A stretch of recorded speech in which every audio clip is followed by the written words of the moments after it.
So ngayon guys, nandito nga po tayo sa may Ibiza Hotel dahil tayo nga po pala ay magsa-service ng massage dyan nga po sa loob.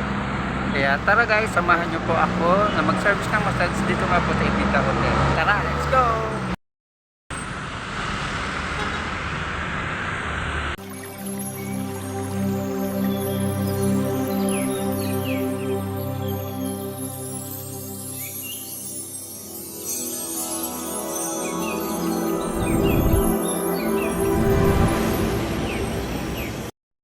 At ito nga guys, sinamahan na po tayo ng room boy dito nga po sa Ibiza Hotel dahil hindi ko nga po alam kung nasaan po yung room na aking pupuntahan. Ito na nga mga kapatid, nandito na po tayo sa room number 7. Dito po naka-in ang aking regular client na naghihintay na po kanina pa.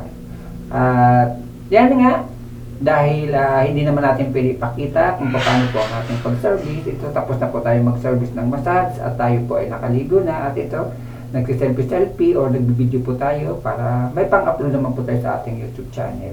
At ayan po ang aking regular client na nakatalikod dahil siya po ay pumunta ng CR. Nabayaran na rin po tayo niya ng ating regular client. At sa gusto nga po magpa-service ng massage, kung willing po kayo para ma-relax po ang inyong katawan, avail na po kayo ng aking services sa massage. So, ito nga guys, tapos na po tayo mag-service ng massage. Doon nga po sa number na yun, kung saan ko pinakita sa inyo kanina, at tayo po ay uuwi na. Bali, dating client ko po pala siya, kaya akala ko kung sino. Kaya ito nga guys, dito na naman nga po ako nag-service ng massage sa Ibiza Hotel. Ito nga guys, tapos na nga po tayo, tulad ng aking sinabi, tapos na po tayo mag-service ng massage dito nga po sa Ibiza Hotel. Bali, dating client ko nga po pala siya. Kala ko kasi kung sino na client na magpapaservice ng massage. Kaya ito, tulad ko ng aking sinabi, tapos na po tayo mag-service ng massage.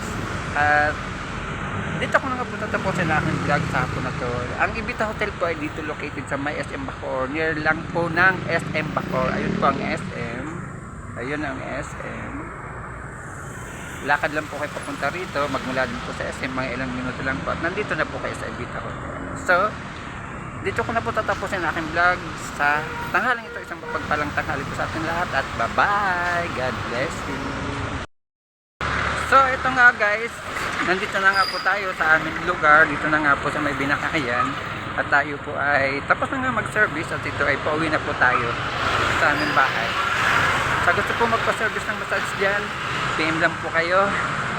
Kahit saan po kayong lugar. Basta sure client lang po.